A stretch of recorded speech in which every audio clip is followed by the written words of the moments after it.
What's going on, guys? It's Jimmy here. Welcome to our daily show where we discuss everything going on here in our country that you need to know about here on a daily basis. What will affect your money, inflation, and the economy on a daily basis and the next stimulus package. Also, they're working on the Inflation Reduction Act of 2022, which could be going to a vote on here in the Senate here soon. They're going to be passing this or trying to pass this through the reconciliation process, which they can pass with only 50 votes directly through the Democrats can pass this by themselves here. Okay. Remember, the Senate is 50-50, 50 Democrats, 50 Republicans. Normally, you need 60 votes to pass this. Okay. But with the reconciliation process, you can pass with only 50 votes. That's how the third stimulus check package was passed last year. The $1,400 stimulus checks, rent assistance, mortgage assistance, utility assistance, and everything that was passed in that package. And it was also how the 2017 Trump tax cuts were passed by the Republicans back in 2017 when Republicans had control of the House, the Senate, and the presidency. They used the reconciliation process back in 2017, okay, for the Trump tax cuts. Okay, so yeah, we're gonna go over. Well, I'll let you hear actually an interview here in a moment. But first, President Biden has tested positive for the virus yet again. You can see this headline here. Biden tests positive yet again. He will restart isolation despite no new symptoms. At least this is what they're telling us. Okay. He tests positive once again after consecutive days of testing negative for the virus, his physician says. His physician, Dr. Kevin O'Connor, says in a memo shared by the White House that President Biden is experiencing no new symptoms and, quote, continues to feel quite well. But he will nevertheless, quote, reinstate strict isolation procedures, the presidential physician wrote. Yeah, so let me know your thoughts here on this. Here's what President Biden had to say before he tested positive again about this Inflation Reduction Act of 2022. Take a listen. It's called the Inflation Reduction Act of 2022. Some of you will see a lot of similarities between the beginning of the Build Back Better initiative. It's not all of it, but we've moved a long way. Will be going into detail in a minute, but simply put, the bill will lower health care costs for millions of Americans. It will be the most important investment, not hyperbole, the most important investment we've ever made in our energy security and developing cost savings and job-creating clean energy solutions for the future. It's a big deal. Also, for the first time in a long time, began to restore fairness to the tax code, by making the largest corporations in America pay their fair share without any new taxes on people making under $400 a year. Experts, even some experts who have criticized my administration in the past, agree that this bill will reduce inflationary pressures on the economy. This bill will, in fact, reduce inflationary pressure on the economy. It's a bill that will cut your cost of living and reduce inflation and it lowers the deficit. It strengthens our economy in the long run as well. This bill has won the support of climate leaders like former Vice President Al Gore, who said the bill is, quote, long overdue and a necessary step to ensure the United States takes decisive action on the climate crisis that helps our economy and provides leadership for the world by example. Inflation hawks like former Secretary of Treasury Larry Summers said, quote, this bill is fighting inflation. Let me say, this bill is fighting inflation. Progressive leaders like Senator Elizabeth Warren said, quote, this is a bill that truly is about fighting inflation, bringing down the cost for families, and putting our country on a sounder economic footing. Yeah, so let me know your thoughts here on that. We'll have to see. The other issue here is Senator Kirsten Sinema, who had previously said that she didn't want to raise any taxes. Yeah, so that's We'll have to see what happens here on this. The other kind of quandary here on this is that we have a lot of large corporations here, Fortune 500 companies, that on a lot of years end up just through creative accounting and legal ways that's just from the tax code. Remember the 2017 Trump tax cuts lowered taxes for large corporations, um, and made it so that these corporations were able to pay $0 in taxes. The famous example, Amazon made $11.2 billion one year, paid zero taxes. About 10% of the top Fortune 500 companies on any given year paid $0 in taxes. So, one of the provisions in this bill is that if these large corporations would have to pay a minimum of 15% tax, a minimum 15% corporation tax on very large corporations. We'll have to see how it ends up, but I think it might be on corporations that make $1 billion. So depending on how it gets finalized here. So yeah, so let me know your thoughts here on this. Do you think corporations should have to pay a minimum tax of at least 15%? Or do you think if these corporations are if they pay zero, or sometimes they pay 3% or 5%, do you think that's okay? Or do you think a 15% corporate minimum is fair? So that is one of the propositions here in this bill to help pay for it. There's also a $300 billion deficit reduction because these tax increases on corporations and wealthy individuals, which could be included if Senator Kirsten Sinema signs off on it. If she doesn't, they might not be able to pass it. Um, would more than pay for the bill, and they can use $300 billion to lower the deficit even more. Remember that I'll show you this here. This article here by Bloomberg. The U.S. budget gap has already narrowed by a record $1.7 trillion since October. So the government has already paid down $1.7 trillion of federal deficit or the U.S. debt. So of $1.7 trillion has already been paid down in basically less than 12 months here. So they have been paying down a lot, $1.7 trillion. This is because unemployment is low, 3.6%, almost a 50-year low. So the IRS is taking in a lot more money than normal.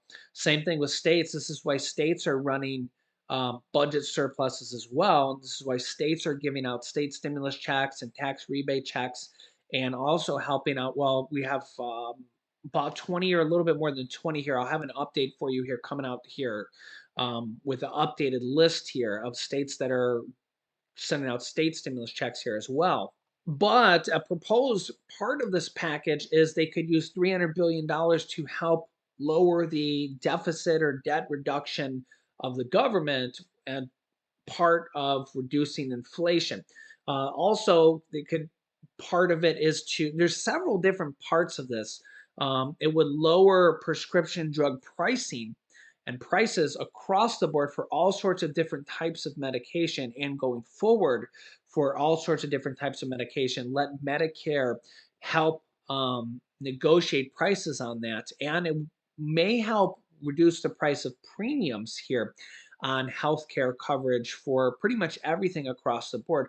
It may lower the cost of Medicare Part B premiums, the monthly fees that you pay.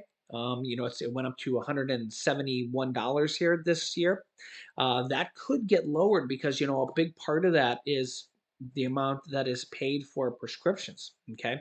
And regular healthcare could get lowered over time because prescription costs could go down. Remember, the US pays about 2.5 times more than any other country for prescriptions, even for the exact same prescriptions by the exact same companies that are sold in other countries. So you take a company like Pfizer would sell, a prescription, they'll sell it in other countries for 2.5 times less. So we just get completely raked over the coals. Here's an interview here with some more details, and it's by Democratic Representative Ro Khanna. He's always an interesting guy, and he's getting interviewed on Fox News. He's one of the few that will actually go on Fox News, and he gets grilled a little bit, but he's got some interesting answers here. Let me know your thoughts here on this. Take a listen. All right, you heard about this congressional baseball game tonight, and some climate activists and protesters are expected to sort of make their presence known. Wonder what kind of thinks about that. The California Democrat sits on the House Oversight Committee, House Armed Services Committee. Good to see you, Congressman. It's been a while. Are you at the game tonight as either a player or a watcher?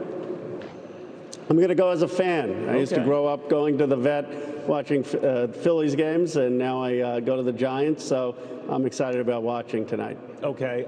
These protesters are going to be there, climate activists and the like. They just got a huge gift, right, with this cobbled together Schumer-Manchin deal that will address a lot of their concerns. So are they just wasting their time? What do you think? Well, I think the activism around the country is one of the reasons we have the deal, and it's a great deal for the country. I mean, it's going to unleash trillions of private dollar spending. That's what people are missing. But the venture capital, the private sector is going to put trillions of dollars now because of the clean tech tax cuts into a renewable moonshot. And I think this is going to be transformative. We're going to be making this stuff in the United States. It's great.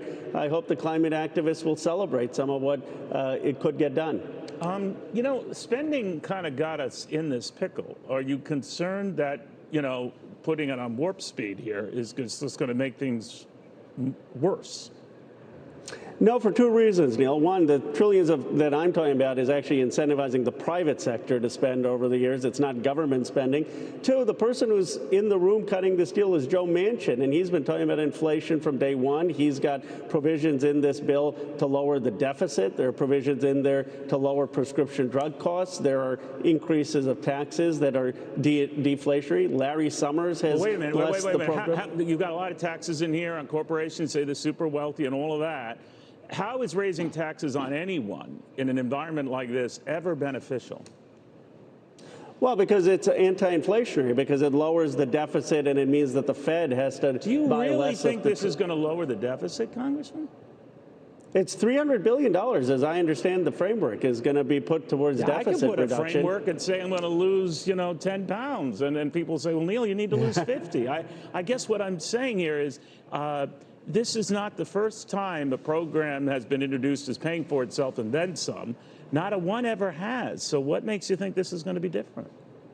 Two things, Neil. One, Larry Summers, who, as you would acknowledge, has been the biggest voice against inflation, says this bill is a good bill, that this is going to lower the deficit, it is going to lower inflation. And Joe Manchin would never sign on something that was inflationary. I mean, he has been unwilling to sign on to any of the bigger packages. And so I think this is a bill that is focused on lowering prescription drug costs, focusing on increasing taxes on corporations that aren't paying them, and making fundamental investments in clean technology.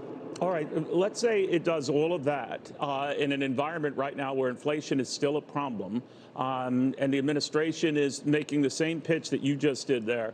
But the administration's track record on everything from we're not in a recession to discovering we are, to inflation being transitory, to discovering that it's not.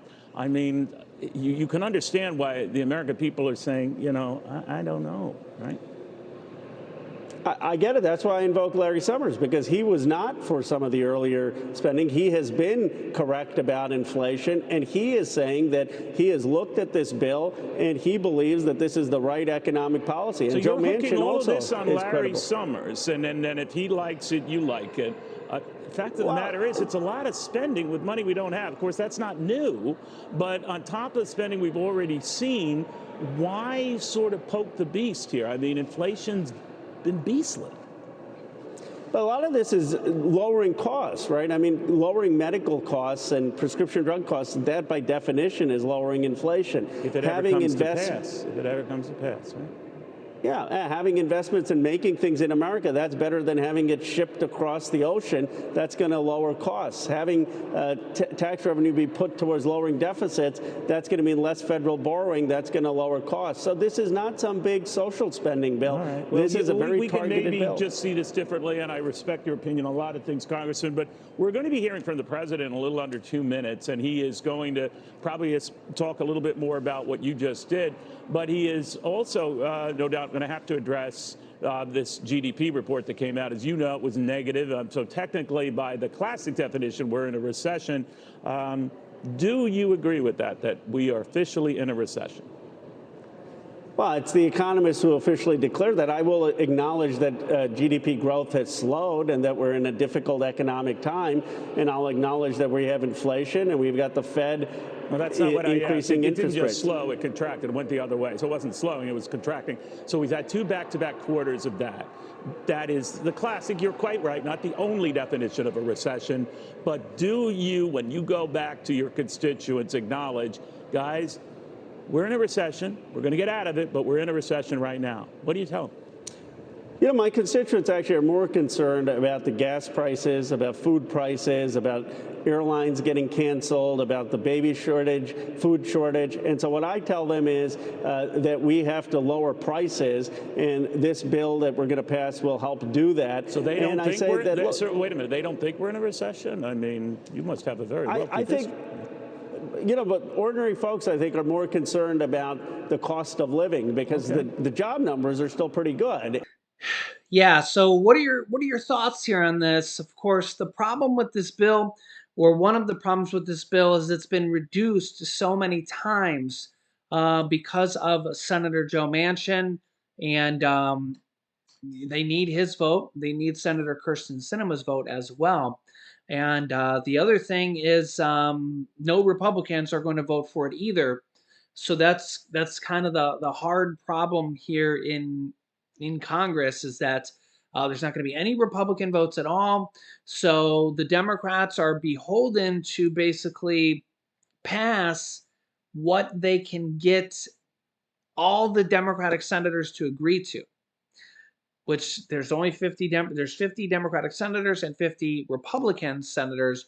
All the Republican senators are going to vote no. We've seen this on a lot of bills, and so this is kind of the issue, is they can only pass what they can get all the Democratic senators to agree to. What might be added in here at the end, we'll have to see.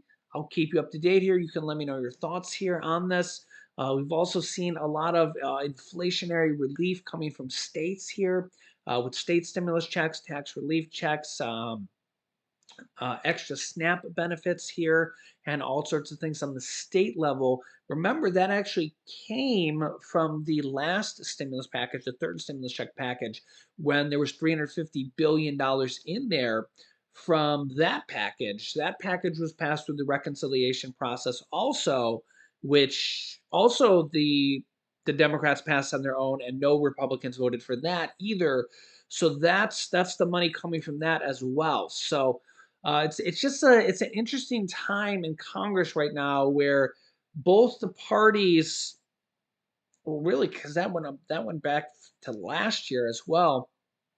Both parties don't want to vote together very often on very many things. Yeah, so let me know your thoughts here in the in the Congress, in the comments, and I will keep you up to date here with everything going on here in our country on a daily basis. Make sure to subscribe down below to our YouTube channel. It's completely free to do so. New videos come out here every day at 10 a.m., 3 p.m., and 8 p.m. Eastern Standard Time. You can click here to watch my newest video next. Or you can click here to see a major $280 billion bill that was passed with bipartisan support. So click on one of those videos next. Thanks for watching, guys, and I'll see you in the next video.